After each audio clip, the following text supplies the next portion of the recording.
Menon sir எப்படி sir உங்களுக்கு அவருக்கு bonding? How did it work? ஏன்னா ஒரு பெரிய டைரக்டர் அண்ட் நிறைய திரைப்படங்கள் பண்ணியிருக்காரு. அவரோட டைரக்ஷன் ஸ்டைல் பற்றி சொல்லுங்க. தனியாகவே உட்காந்து ஸ்கிரிப்ட் எழுதிட்டு இருப்பாரு ஐயா. திடீர்னு என்னைக்காவது நாள் டேய் அப்படின்னு சொல்லிட்டு ஒரு கேள்வி வரும்.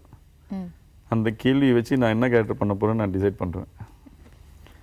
அதுக்கு அடுத்து நான் எது சொன்னாலும் வந்து it will be based on that characterisation.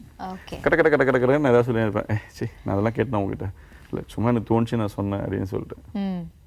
But பார்த்தீங்கன்னா அவரோட எழுதி வச்ச கேரக்டர் அப்படி தான் இருக்கும். அதுக்கப்புறம் பேப்பரை கொடுப்பாப்புல, சரிடா உங்ககிட்ட பேசினேன் இந்தா அப்படின்னு சொல்லிட்டு பேப்பர் பார்க்கும்போது அதே தான் இருந்துருக்கும். நிறைய எழுதும் போதே விஷுவலாக தான் எழுதிட்டு இருப்பார்.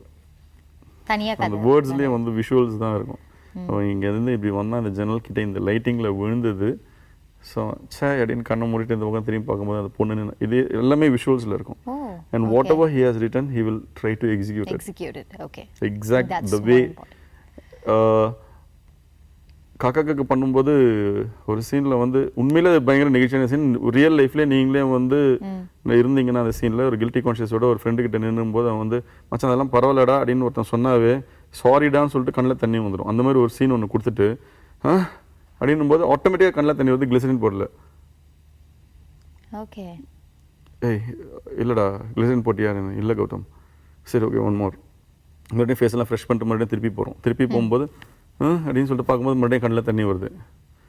ஓடா பெண் இல்லை சுச்சுவேஷன் அந்த மாதிரி நான் என்ன பண்ணுறது அப்படின்னும்போது okay hope you read the script right. Yeah ஆனால் என் ஸ்கிரிப்டில் நான் ஒன்று அடிச்சிட்டேன், நீ வந்து அப்படியே வச்சிருக்கிறேன்னு நினைக்கிறேன். என்னென்னா he has written script type பண்ணும்போது இந்த dialogue he notes as without tears அப்படின்னு சொல்லிட்டு he has written better see the script one more time. Okay அப்படின்னு சொல்லிட்டு நான் அதுக்கப்புறம் கிளிசரின் போட்டு இருக்கிற தண்ணி எல்லாத்தையும் வெளில எடுத்துட்டு மறுபடியும் ஃப்ரெஷ் ஆகி திருப்பி வந்து நடித்தேன். Super. which means yes visualize நீங்க அது பண்ணும்போது there should be no tears. இந்த மாதிரி தான் இருக்கும் ரியல் லைஃப்ல. பட் இதை மீறி இந்த கேரக்டர் பண்ணணும்.